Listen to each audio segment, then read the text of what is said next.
Hey, click subscribe below, then the bell icon. Stay in touch with Riehle-Wright Leather Company. So I'm going to show you how we go about building a Leatherman case. We take you on the journey, a little bit of a process here. So stick with the video and see how this handy process is done, and you can really enjoy what it takes to make one of these. So what we do, the reason to have something handmade is that when I lay a piece of leather up here, this is water buffalo, what all these Leatherman cases are made out of. I'm going to select the leather, and I'm going to make sure that there's no cuts, and I'm going to orient the dies correctly to where I want to make the die or the case. And so I have these dies that I designed. I'm going to place them where the best part of the leather is for that piece that is being cut out. So I'm going to orient those on there, and I'm going to turn the machine on.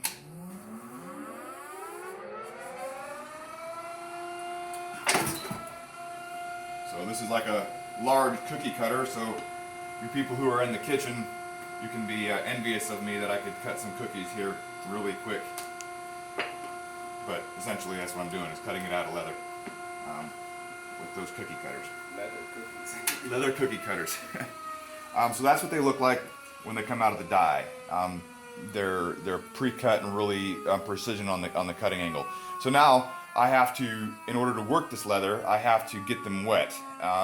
So we come over here, and I'll be, these have been soaking for approximately 5 minutes, which allows the leather to be, you can take that back out of 5 minutes, which allows the leather to be worked and to be formed.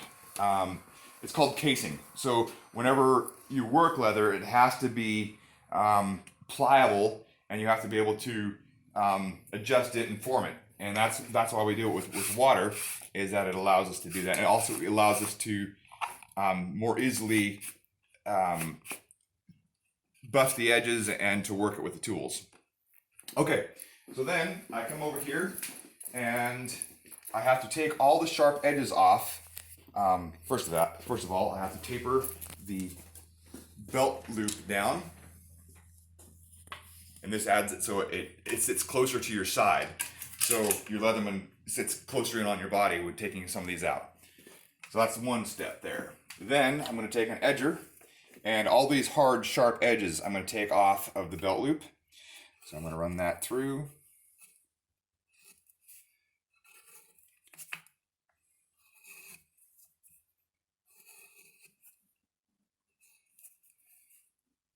So I do that for that piece. I do it for the front plate. I do it for the back plate on all sides. Now, whenever you guys are buying leather, you need to make sure you check this. If this object has not been done on whatever you're buying, if there's still sharp corners, it's a good indication that the leather worker has not taken the time to cut that off. And if he has not taken the time on his piece of leather to cut these edges off and make it smooth on your hand, it's a good indication he hasn't used good leather. He's just trying to get something done and getting it out there. So I like to use a high quality leather, and if I'm using high quality leather, I take the time to do these extra processes because it makes the product so much better. Okay, from this edge, now we got a little bit of a little bit of a loose grain in there. So I'm going to buff the edges down. I've got a little bit of a little buffer here that I have added edge wax, and so every exposed edge is going to be buffed down. And this is why I also put water on that. It helps the nap lay down and really buffs that edge in good. So every piece is done that as well.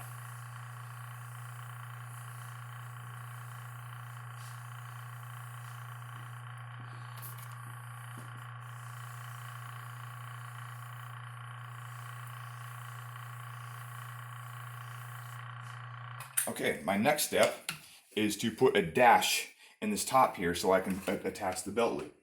So I'm going to take what's called a bag punch, and I'm going to position that. There's one bigger one. Going to position that right above in the correct spot. It's going to get loud. Put the tool away. Okay, so now this belt loop that we just cut is going to fit really nice and neat in there. It's going to bend over. And now we're going to go to the riveting process, so you can follow me. So I use either solid stainless or bronze. Generally bronze rivets are what I use. They're hypoallergenic and they don't corrode. That's the main reason, is they won't cause rust spots, and they'll last as long as your case is going to use. So I take the rivet and I go from the back side, put the cap on, and there's 6 rivets per case. I'll set that. Set another rivet.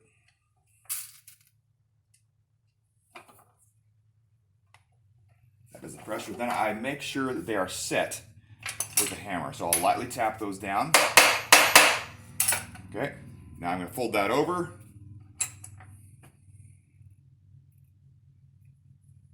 Pop those holes out. Sometimes your die doesn't cut all the holes all the way out. Same process. This might get a little redundant, but I want you guys to know how many operations it takes to make a high quality leather sheath. And I'm using the best 2 machines God gave me, is my hands. So that's, got lots of them out here, but none of this would be possible without being able to use your hands. So anything you buy from Riehle-Wright Leather Company is going to be made in this process. You just can't do high quality leather without using your hands a lot all day long, and so I take care of them. Okay, so now you can see how we got that loop placed in there. Okay, so our next process is to add the front, actually to add the snap, the lower snap to the front plate. So I'm going to come over to another machine here.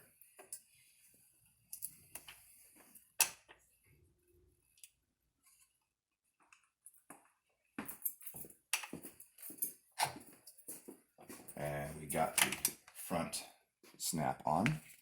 Now I got to rivet the front on.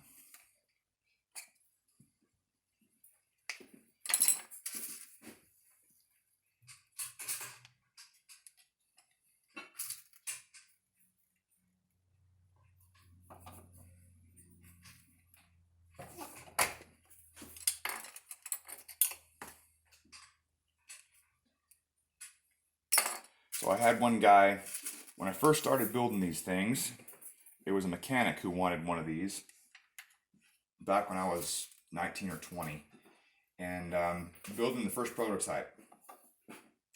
And he was crawling out of a swather, and he got hung up. He got hung up on one of these things, and it tore the loop off. And I was like, well, I'll never let that happen again. I'm going to make sure my loops don't tear. I guess I should have been worried that he was hung up on his swather, but I didn't want my case failing, so I was like, never again. So I redesigned my whole loop, and that's the reason why we actually put four rivets on this loop, so that thing is not going to come off. And by the way, if this thing fails, if there's a mechanical failure of the sheath, I fix it for free. If your dog gets it, I don't know about that. It might be able to be replaced, but anyway, if there's ever workmanship failure, that you send it back to me, pay the shipping, and I'll fix it for you. Okay, so we got the rivets all on. I got to put the front snap on now.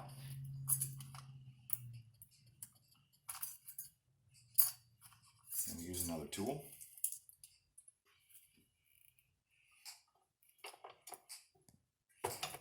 Okay, so that allows us to have the front snap. Now I've got to mark it, so that tells us where it came from. This is one of my favorite parts to do here, is to put the brand on.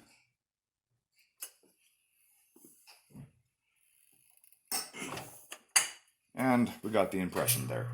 Now we come over to the sewing machine, and I'll explain how we sew this together. Okay, so another thing you guys want to watch whenever you're buying leather as well is make sure you inspect your stitches. So I always do 2 reverse locking stitches. So you'll be able to kind of come in here close to the camera, and you'll notice that the stitch goes backwards first. So it goes backward for 2 stitches, Then I'll switch it to forward, and it goes forward. That locks your stitch and it becomes a solid unit. If your leather products that you buy don't have that, it's a good possibility that the stitching will start coming loose. It takes a little more time, but it's worth it.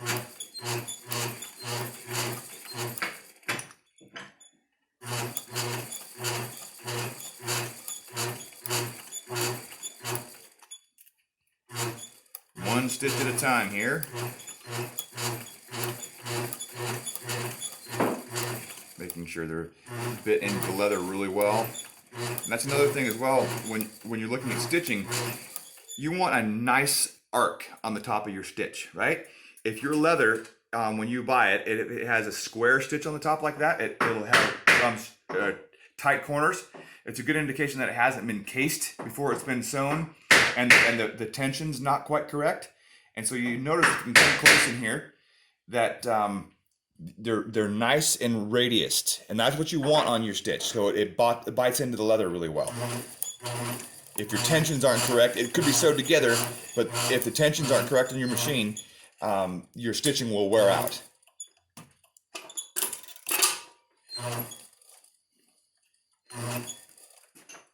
Okay, then we trim the leather, the excess off, and those will be burned in, will be melted back in. My machine is not hot right now, so I'll do that later. Okay, so now we got a sewed together case. Now our next steps are to come over and to true up the edge. Okay, so is what I'm going to do. I'm going to come over here to the sanding drum. I'm going to true it up.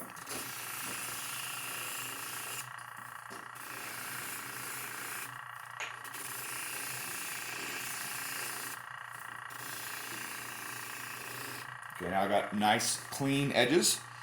Come back over to my turntable and my edger. I'm going to rip those corners back off. Again, this is a real crucial thing, and I highly recommend it. It's a good indication. If you're looking at leather and the edges have not been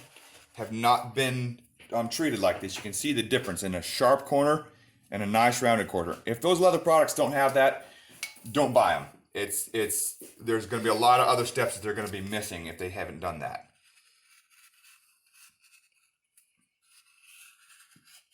There we go. Now we got that edge nice and neat. Now we're going to go over to the buffing wheel again. Add some edge wax.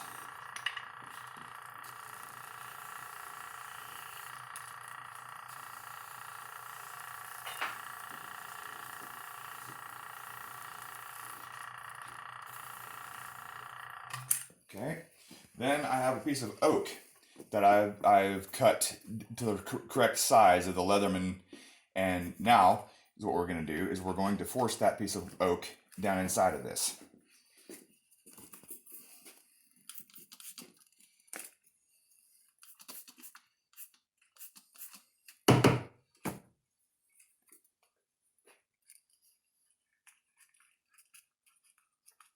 Get it started.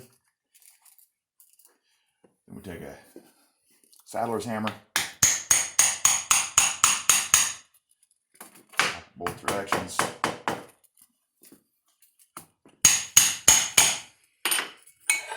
Sometimes you have to, when you're forcing the leather like this, you have to ease it up on either side. There we go. Now we're getting it to fit.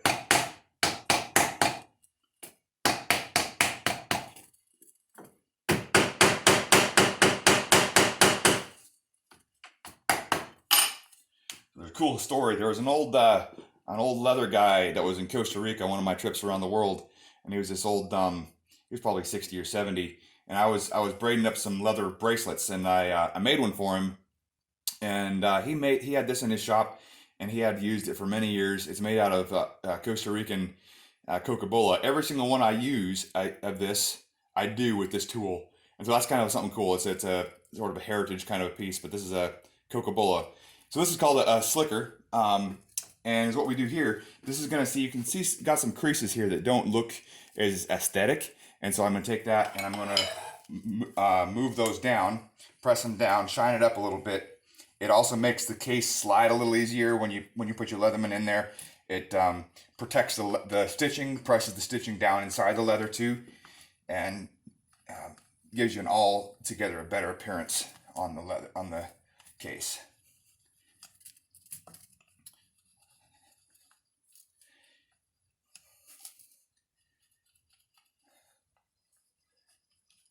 Okay, then I'm going to verify that the snap fits over.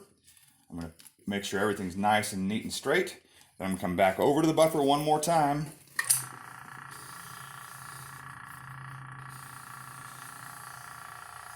Buff those edges out. And you have a completed case. Stick that. And I take a piece of leather that's in the same shape as a belt, usually 1.5 inches, and I will install that on the loop. So it preforms your loop, so it slides over your belt real nice. Take a pair of saddler's pliers and pull them through. And then I'll let this sit for about a day, maybe 1.5 days, and let that thing take a nice bite onto the block. I'll take them out, do the top coat on them, and you have a nice finished leather case. So that's how many processes goes into making a hand case, and it's going to last many, many years. So love to build one for you. Click the link below. If you would like to buy products from Riehle-Wright Leather Company, click the link below, and we'll look forward to doing business with you. There's lots more stuff coming out in the future, lots more videos, so we'll catch you guys on the next one.